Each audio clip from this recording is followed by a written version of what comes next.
इस्लामाबाद में दरख्तों की कटाई की कौमी असम्बली में गूंज। ऑपोजिशन और हुकूमती इत्तेहादी जमातों का मामला। कौमी असम्बली की कायमा कमेटी बराए माहौलियात को भिजवाने का मुतालबा। रहनुमा पीपल्स पार्टी शाज़िया मरी का ये कहना है कि मौसमियाती तब्दीली अहम मसला है। इस्लामाबाद में हजारों दरख्त काटे जा रहे हैं, जवाबदेही से क्यों भागा जा रहा है। डिप्टी स्पीकर कौमी असम्बली गुलाम मुस्तफ़ा शाह ने मामला कमेटी बराए मौसमियाती तब्दीली को भिजवा दिया। सर, जो लार्ज स्केल ट्री कटिंग हो रही है इस्लामाबाद के अंदर, शकरपड़ियाँ हो, F9 हो, दीगर इलाके हों, हर जगह से ये खबरें आ रही हैं कि हज़ारों की तादाद में दरख्त काटे जा रहे हैं। एक ऐसे वक्त जबकि हम एनवायरनमेंट पे भी बात कर रहे हैं, जबकि हम क्लाइमेट चेंज के जो असरात हैं पाकिस्तान के ऊपर उस पर भी बात कर रहे हैं, और पे दर पे यहाँ ट्री कटिंग हो रही है। बेशक आप एक जस्टिफिकेशन देते हैं कि जी एक फलाने किस्म का ट्री काटा जा रहा है जो कि माहौल के लिए ख़राब है, लेकिन सर इसमें अकाउंटेबिलिटी से क्यों भागा जा रहा है, जवाबदेही से क्यों भागा जा रहा है, क्यों नहीं बताया जा रहा कि असल हकीकत क्या है। जी शुक्रिया जी शाज़िया मरी साहिबा, आपकी और अली अहमद साहब की कंसर्न को हम कंसिडर करते हुए इसको क्लाइमेट चेंज की कमेटी में भेजते हैं कि इसको डिस्कस हो सके। रहनुमा पीटीआई अली मोहम्मद खान का ये कहना है कि इस्लामाबाद एक खूबसूरत शहर है, मगर यहाँ दरख्त काटे जा रहे हैं। अगर जंगली शहतूत के दरख्त काटे गए हैं तो 7 दीगर दरख्त क्यों काटे जा रहे हैं। वजीर साहब इस मामले का नोटिस लें। अगर एक दरख्त काटा है तो उसकी जगह 10 दरख्त लगाए जाएं। वो कौमी असम्बली में इजहार ख्याल कर रहे थे।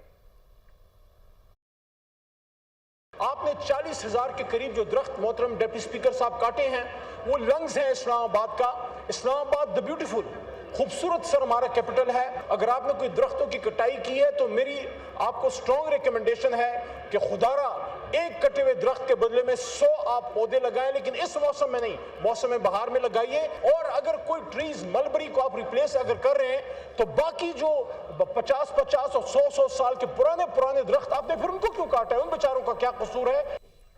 वज़ीर मुमलिकत दाखिला तलाल चौधरी ने कौमी असम्बली में बताया है कि इस्लामाबाद में दरख्त मास्टर प्लान के तहत ब्राउन एरिया से काटे गए हैं। मौजूदा हुकूमत के दौरान इंफ्रास्ट्रक्चर के तमाम मंसूबों पर ब्रीफिंग देने को तैयार है। इस्लामाबाद को सब्ज करने के लिए हवाई तरीकों से बीज बोए गए। शक्करपड़ियाँ से हटाए गए दरख्तों का मुकम्मल सर्वे किया गया है। सुप्रीम कोर्ट की बनाई गई कमेटी की रिपोर्ट में दरख्तों की कटाई गैर कानूनी साबित नहीं हुई। 30 मार्च तक 60,000 मजीद दरख्त इन्हीं जगहों पर दोबारा लगाए जाएंगे।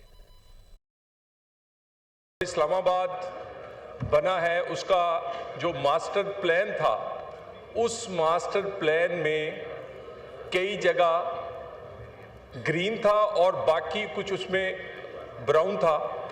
बहुत सारा ग्रीन एरिया जो था उसके साथ साथ ब्राउन एरिया भी उस वक्त डेवलप नहीं हो सका। मसलन सेक्टर्स फेज वाइज डेवलप हुए, जब तक वो डेवलप नहीं हुए उस वक्त तक उसे लोग ग्रीन ही समझते रहे। किसी भी इंफ्रास्ट्रक्चर का प्रोजेक्ट जो इस्लामाबाद में पिछले 1.5 साल से इस हुकूमत के दौरान हुआ है, मैं हर प्रोजेक्ट पर ऑन ग्राउंड हम ब्रीफिंग देंगे। जब इस्लामाबाद बना है तो यहाँ पर इसे ग्रीन करने के लिए बाई एयर सीडिंग की गई और बहुत सारे इस तरह के जो दरख्त थे वो यहाँ आहिस्ता आहिस्ता उगते रहे। सुप्रीम कोर्ट का फैसला 2024 में आया।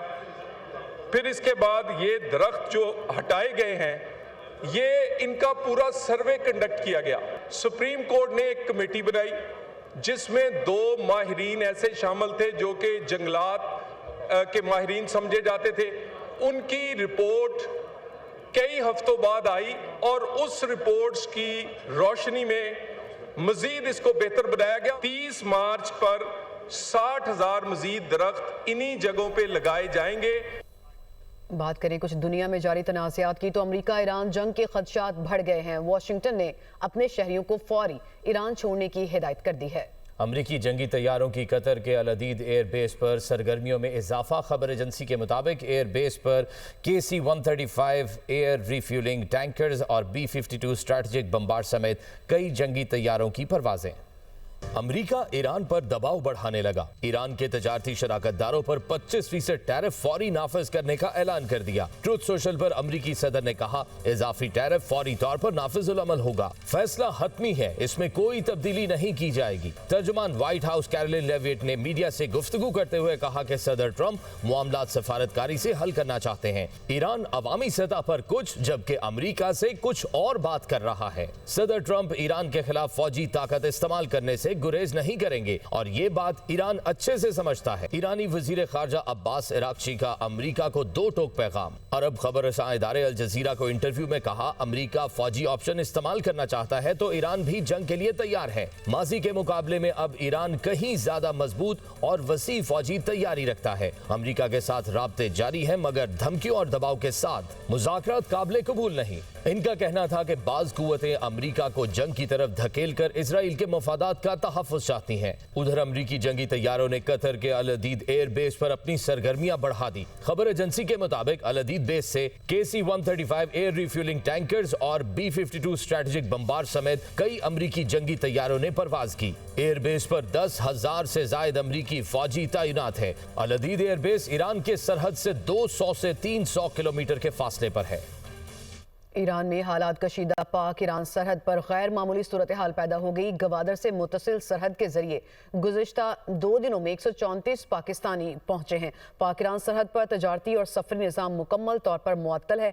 FIA ज़राए के मुताबिक सिर्फ पाकिस्तानी शहरियों की वापसी का अमल जारी है। ईरान में फंसे पाकिस्तानी शहरियों की मरहला वार वापसी जारी है। ईरान की मौजूदा सूरत हाल के बायस तलबा की वतन वापसी में नुमाया इजाफा हुआ है। पाकिस्तान पहुंचने वालों में 88 तलबा भी शामिल।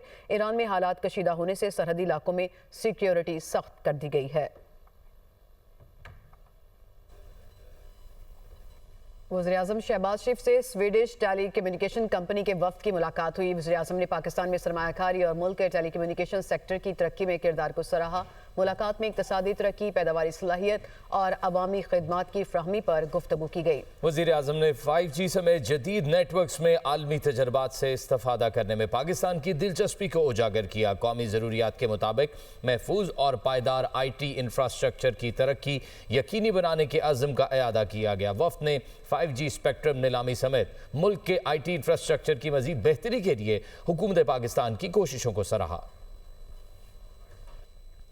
Chairman Peoples Party Bilawal Bhutto Zardari कहते हैं, सिंध हुकूमत सेहत के शोबे की बेहतरी के लिए काम कर रही है। शोबा तिब में बेहतरी के लिए तमाम वसाइल बरूए कार लाएंगे। कराची में जिना सिंध मेडिकल यूनिवर्सिटी में कॉन्वोकेशन से खिताब करते हुए उन्होंने कामयाब ग्रेजुएट्स को मुबारकबाद दी।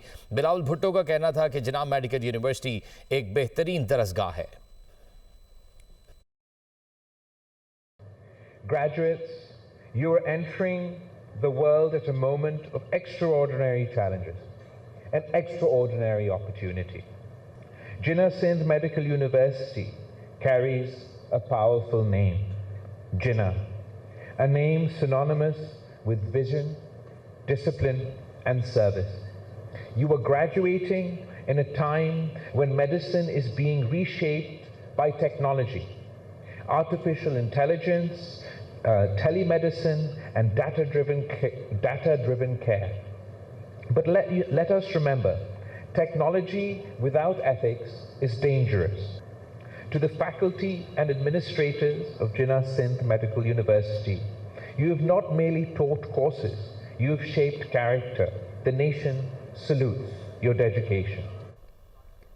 खैबर पख्तूनख्वा का 7,000 मेगावाट सस्ती बिजली हुसूल का मंसूबा इब्तिदाई में ही मुश्किलात का शिकार हो गया है। 4 रीजन में 7,000 मेगावाट बिजली पैदा की जाना है। महकमा तवानाई ज़राए के मुताबिक मंसूबे में मानसहरा, सवात, कोहिस्तान, चित्राल और अपर दीर शामिल हैं।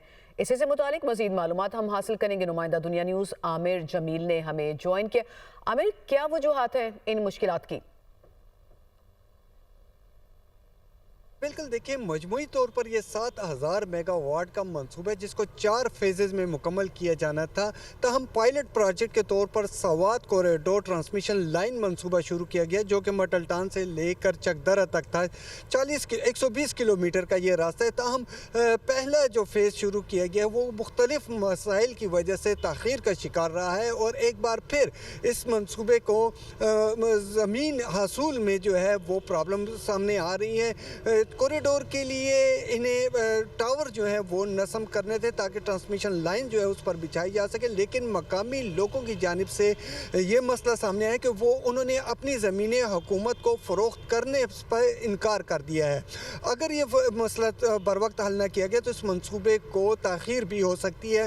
तहम DC पेशावर DC स्वात को इस हवाले से टास्क दिया गया है कि वो जल्द अज जल्द मकामी अफराद को इस बात पर राज़ी करें कि वो उनकी जो मुकर्रर करदा कीमतें हैं उस पर वो अपनी ज़मीनें फ़रोख्त करें। मकामी अफराद का कहना ये है कि तो इस क्राइसिस को मैनेज करने की कोशिश की जा रही है। आमिर जमील, बहुत शुक्रिया, आपने हमें मालूमात दी। बलूचिस्तान में मुकीम अफगान मुहाजिरीन की वतन वापसी का सिलसिला जारी है। हुक्काम के मुताबिक बलूचिस्तान में 27 लाख से जायद गैर कानूनी और कार्ड होल्डर अफगान मुहाजिरीन मुकीम है। गुज़िश्ता 18 माह के दौरान बलूचिस्तान से 8 लाख अफगान मुहाजिरीन को उनके वतन वापस भेजा जा चुका है। क्या दादो शुमार है, बताएंगे। हमारे साथ कोयटा से मौजूद हैं हसन अली। जी हसन।